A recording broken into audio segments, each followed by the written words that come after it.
बहुत लोग ये कहते हैं कि मेरा खुद का घर नहीं है, मैं किराए के घर में रह रही हूँ, मेरा बैंक बैलेंस पूरा खत्म हो चुका है, मेरी नौकरी चली गई है, 10 रुपए भी आने के कोई चांसेस ही नहीं है।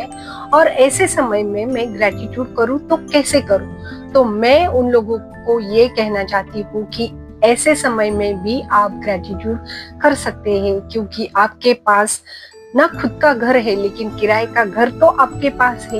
इतनी अच्छी सेहत आपके पास है, इतनी अच्छी आंखें हैं, नाक है, कान है, मुंह में जबान है, पैर है, हाथ है। इसकी अगर कुल मिला के वैल्यू आप करेंगे तो आप अभी भी करोड़पति ही है।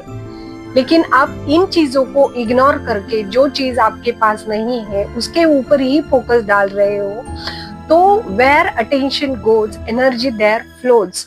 अगर आप लैक की तरफ आपका अटेंशन डाल रहे हो तो एनर्जी उसी तरफ जाएगी और वो चीजें और आपके आपके लाइफ में अट्रैक्ट होना शुरू हो जाएगी। इसीलिए हमें हमारी एनर्जी उन चीजों के ऊपर लगानी है जो हमारे पास पहले से अबंडेंस में है। भले ही किराए का घर हमारे पास है, उसके लिए आप थैंक यू लिखो। अपनी सेहत के लिए थैंक यू लिखो। 2 टाइम आप खाना खा रहे हो उसके लिए आप थैंक यू लिखो।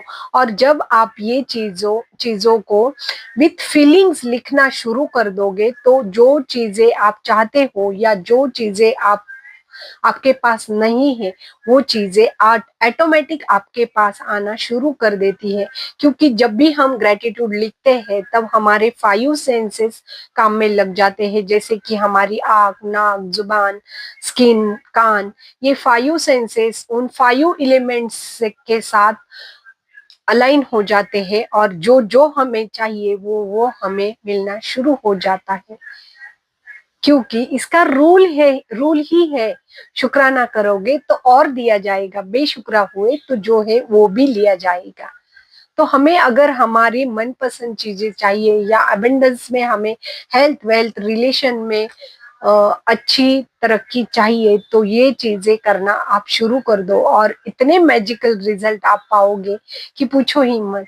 ठीक है फ्रेंड्स, ये आप करना शुरू कर दो और देखो 7-8 दिन में ही बहुत मैजिक्स आपके साथ घटना शुरू हो जाते हैं। ठीक है friends, bye bye, love you my friends.